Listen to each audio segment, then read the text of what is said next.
8 de la mañana con 7 minutos, son las 8 de la mañana con 7 minutos. Estábamos escuchando el informe que hemos preparado justamente sobre el pedido de prisión preventiva de 36 meses a los miembros del gabinete en las sombras. Y ya se encuentra con nosotros el doctor Andy Carrión, él es abogado penalista y vamos a estar conversando con él justamente sobre estas implicancias penales que existen en el pedido de la Fiscalía y todas las consecuencias jurídicas que podrían venir al respecto. Doctor, muy buenos días.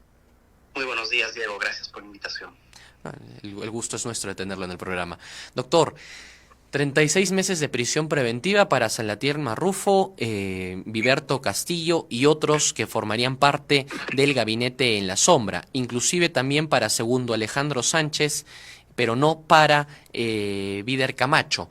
¿Por qué esta, entre comillas, discriminación que estaría realizando la Fiscalía en el pedido? Como bien ha señalado, Diego, no ha sido un pedido uniforme en contra de todos los investigados en el caso de los asesores en la sombra. Pero al menos por la información que hasta el día de hoy ha ido circulando en la prensa, todo apunta a que Weber Camacho es uno de los colaboradores eficaces, corroborado, al menos este caso, en atención a la información tan minuciosa que se ha brindado de las actuaciones del presidente de la República y además complementado por todas las entrevistas que él hasta el momento ha venido dando. Incluso el día de ayer estuvo en contra del gobierno, en contra del presidente Castillo, opinando acerca de la OEA, entre otros, que es un proceder similar al que tuvo Samir Villaverde en su oportunidad cuando también se acogió al procedimiento de colaboración eficaz. Es en ese sentido que ahora solamente tenemos un pedido de prisión preventiva en contra de 4 de los investigados por el caso del gabinete en las sombras, entre ellos Alejandro Sánchez, hoy prófugo de la justicia. Claro.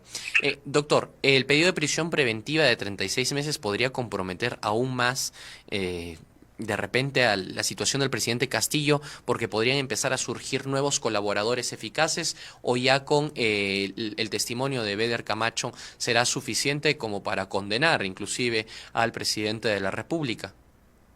Esa es una situación que tiene que evaluar la propia Fiscalía de acuerdo a la información que vienen brindando los colaboradores. Si la Fiscalía advierte de que ya existen suficientes elementos como para ya no acoger algún otro pedido de colaboración eficaz, pues simplemente se va a quedar con los que actualmente tienen en este procedimiento.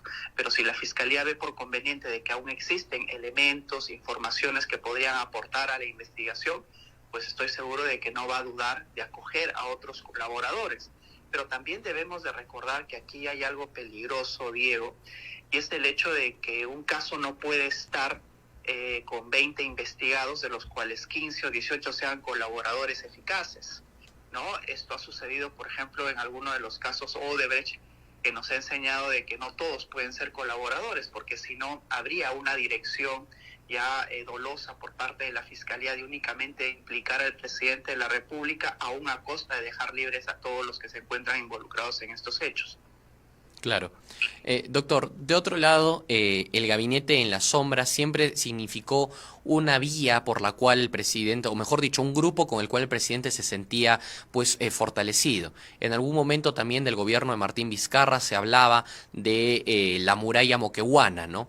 En otros gobiernos teníamos, por ejemplo, también de Alejandro Toledo teníamos a los sobrinos, en el gobierno de Alan García teníamos a los compañeros. En estas dinámicas estamos viendo que existe pues grupos allegados a la presidencia de la República que tienen cargos en la presidencia de la República y que serían pues los articuladores de algunas fechorías que cometerían los jefes de Estado. ¿Cómo combatir desde la justicia y la política previsionista esta creación pues de los brazos articuladores de los jefes de Estado para, en algunos casos, pues cometer ilícitos? Yo creo que se ha pervertido y se ha mal utilizado este concepto de asesores o de fuerza de choques que, como tú bien has señalado, viene ya de gobiernos anteriores. Es normal e incluso es necesario que un presidente de la República se rodee de los mejores asesores. Lo que no es normal y es ilícito es de que estos asesores aprovechen esos puestos para generarse beneficios económicos o políticos. Ahí viene en realidad la distinción que se debe hacer entre las personas que cumplen una función funcionarial adecuada de acuerdo a los requerimientos de una presidencia de la República, porque es evidente de que el presidente necesita rodearse de gente de confianza para implementar sus políticas públicas. Pero de ahí a que estos puestos sean manipulados y utilizados a efectos de servir de intermediarios para la comisión de delitos, hay un gran trecho que la propia Fiscalía ha advertido, y en esta ocasión a tiempo, déjame decirte, Diego, puesto que lo normal es de que más bien los hechos en contra del presidente se investiguen al culminar cada uno de los mandatos, y eso lo ha demostrado la historia, pero esto por primera vez es un caso en el cual la Fiscalía ha advertido a tiempo cuáles son las conductas ilícitas que está cometiendo no solo el presidente de la República, sino tanto sus funcionarios como familiares más allegados. Claro.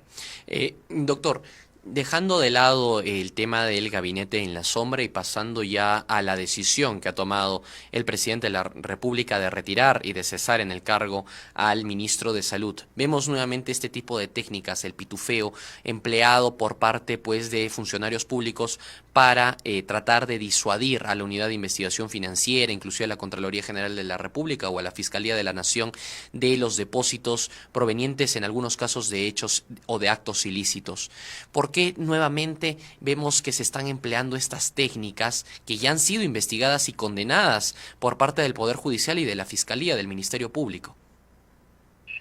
Claro que sí. Mira, vemos un modus operandi en este gobierno al menos, de que cada funcionario público que llega al poder, sea como ministro, viceministro o algún puesto de confianza, como el que acabamos de comentar de los asesores en la sombra, buscan generarse réditos, inmediatamente asumen un puesto público. Entonces, la finalidad no es la de servir a los pobladores, a la ciudadanía, sino más bien servirse de él para generarse solamente ingresos o prebendas particulares.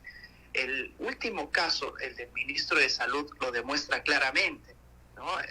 No es usual que un ministro disponga de 100,000 soles en efectivo en su despacho, puesto que si no, ¿cómo se explica de que haya salido del propio ministerio el reparto de sobres a los asesores más cercanos y, como él mismo lo ha señalado, al asesor de confianza para que deposite y de una manera sospechosa en múltiples agencias bancarias un monto que, si es que sería transparente, debería de haber seguido a una sola transferencia bancaria y de la cuenta propia del ministro de Salud? Más aún cuando, al parecer, esto habría devenido de una contraprestación a un contratista del Estado o a un contratista en general, como es el del doctor Luis Quispe. Entonces, debemos en estos casos advertir que ya al menos a nivel de sospecha inicial simple, aquí debería de iniciarse una investigación por el delito de lavado de activos, ¿no? En atención a la sospecha de que no se sabría exactamente cuáles son los orígenes de los dineros que posteriormente fueron a parar a la compra de un departamento, y a nombre de su cónyuge más cercano, ¿no? O su ex cónyuge, pero una familiar cercana, que es la madre de sus hijos, como él ha señalado, y que tiene todos los ribetes, Diego, de que nos encontraríamos en supuesto delito de lavado de activos, pero que tendría que ser investigado y él tendría que demostrar de dónde ha sacado los fondos, por qué ordenó que sean estos depósitos de esa manera en que la implementó y qué tiene que ver la esposa con la contraprestación de este empresario que es allegado a las actividades propias de salud. Hay mucho que investigar aquí, Diego, y como tú has señalado, pues al parecer los funcionarios, no solo de este gobierno, ¿no? Yo diría de muchos otros atrás, solo que como hoy día la prensa está vigilante, pues podemos advertirlo a tiempo de todo lo que está sucediendo. Claro. Doctor, estamos viendo esta dinámica que usted bien resalta. Distintos ministerios, Ministerio de Salud en este caso, Ministerio de Defensa en el caso de los ascensos, el caso también del Ministerio de Construcción, Vivienda y Saneamiento y el Ministerio de Infraestructura. Entonces, le hago la consulta, doctor. Vemos que ya son más de 4 los ministros que han caído justamente a consecuencia de actos de corrupción y vemos también que son 4 los ministerios que estarían siendo vinculados, 3 de ellos directamente al presidente Castillo y uno de ellos, como es el Ministerio de Salud, a Vladimir Cerrón, que vuelve a ser tendencia en Twitter, pues por la cercanía del exministro López con justamente los dinámicos del centro y específicamente con el secretario general de Perú Libre.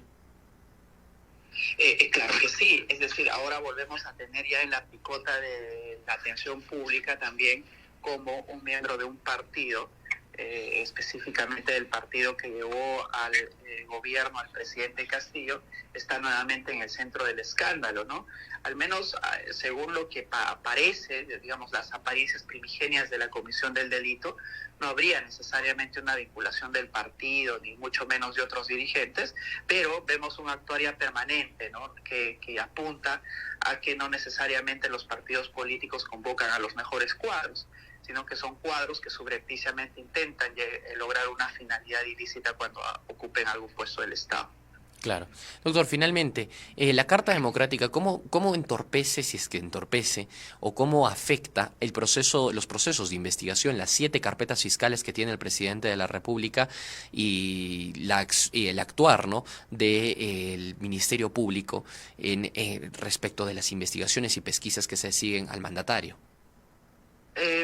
Yo no creo que la activación de la Carta Democrática juegue necesariamente a favor del gobierno, puesto que cuando ellos arriben a Perú, porque ya así lo han señalado en la carta firmada en su sede, van a tener que tomar las versiones de cada uno de los actores que supuestamente están desestabilizando la democracia en el Perú, tal como lo señaló el presidente de la República a través del canciller Landa en la OEA. Entonces vemos que no necesariamente va a jugar a favor del gobierno y quizás pueda hasta ser un boomerang el hecho de haber activado esta carta, porque imagínate, Diego, que posteriormente a la intervención de la OEA no gocen con su respaldo. Ahora, hay ciertas variables siempre. Si recordamos cómo se produjo la moción para activar esta carta, vemos que Argentina, Colombia, entre otros, se mostraron siempre a favor de esta carta, y es probable que ellos también, así visiten al Perú, puedan opinar a favor del gobierno de turno. Yo creo que aquí todo se debe más bien a la torpeza de la actuación de la oposición, quienes activan medidas que a todas luces pueden parecer inconstitucionales, o los 2 procesos de vacancia anterior que no iban a tener ningún éxito, pero no obstante lo activaron, ¿no?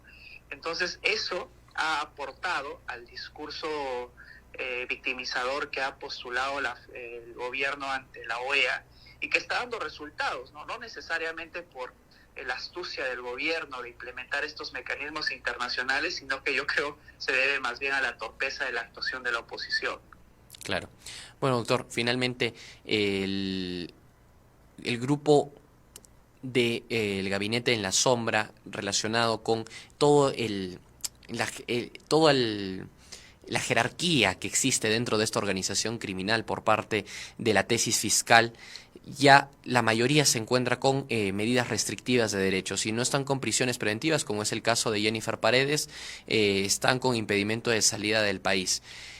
Vamos a seguir viendo esta dinámica de repente de parte de la Fiscalía y aumentando aún más de repente también pues los brazos articuladores que ha tenido la organización criminal dentro del Poder Ejecutivo.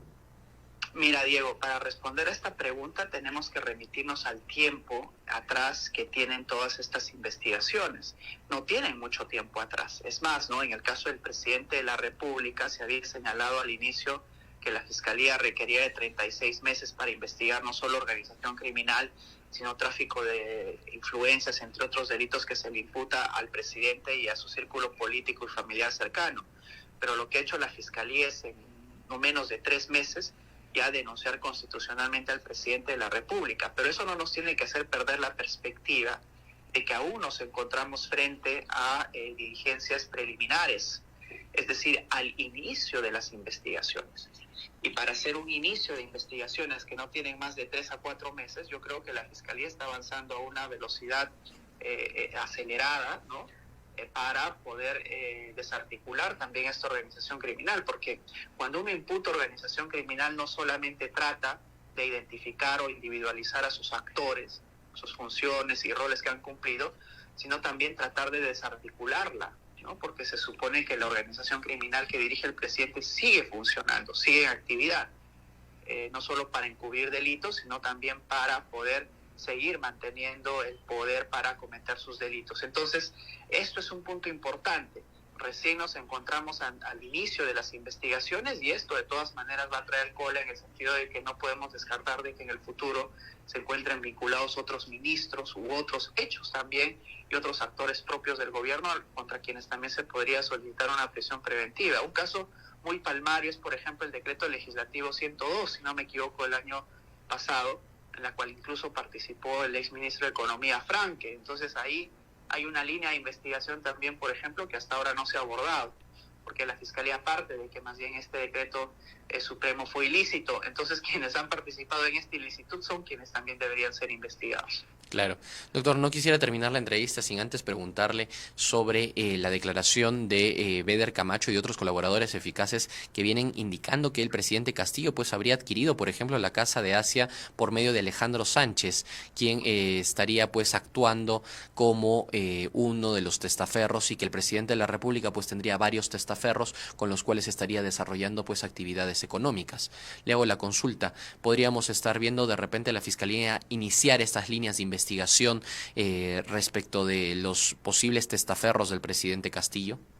Claro que sí, y más aún teniendo en cuenta los delitos por los cuales él viene siendo investigado. El presidente de la República, y hay que tenerlo en cuenta, aún no es investigado por el delito de lavado de activos. Y de corroborarse que en efecto la Casa de Asia y también esta casa que se ha señalado, se están construyendo en Chota para el presidente de la República, son parte de una contraprestación, pues también sería perfectamente posible ampliar los delitos a también el delito de lavado de activos. Ahora, aquí habría que ser también especialmente cuidadosos, Diego, porque una cosa es lo que diga el colaborador y otra cosa es que diga que posteriormente va a aportar imágenes de la casa y también de Asia y también de la casa de Chota. Yo creo que ahí sí tendríamos que ser especialmente rigurosos también con los propios colaboradores, ¿no? Porque recuerda tú que estas personas son en principio sospechosas de haber cometido delitos y que la mayoría que gozan ahora o que sufren más bien una prisión preventiva o de preliminar, lo primero que van a hacer es dar información falsa o verdadera para implicar al presidente y de esa manera también poder ver mejorada su situación procesal. Entonces hay que tomarlo siempre con pinzas, pero si es que el colaborador ha señalado que va a aportar mayor información a lo señalado de que estas casas serían más bien del presidente y que el testaferro sería Alejandro Sánchez, pues se abre necesariamente una línea de investigación. Pero ahí viene el trabajo más duro, ¿no? El corroborar que en efecto eso sea cierto. Claro. Bueno, doctor, muchísimas gracias por su tiempo y la entrevista. Que tenga un buen día. Gracias, Diego. Muy buenos días. Buenos días. Son las 8 de la mañana con 24 minutos, 8 de la mañana con 24 minutos. Estábamos conversando con el doctor Andy Carrión, él es abogado penalista y estábamos justamente dialogando sobre el pedido de prisión preventiva de 36 meses que ha realizado el Ministerio Público sobre los miembros del gabinete en la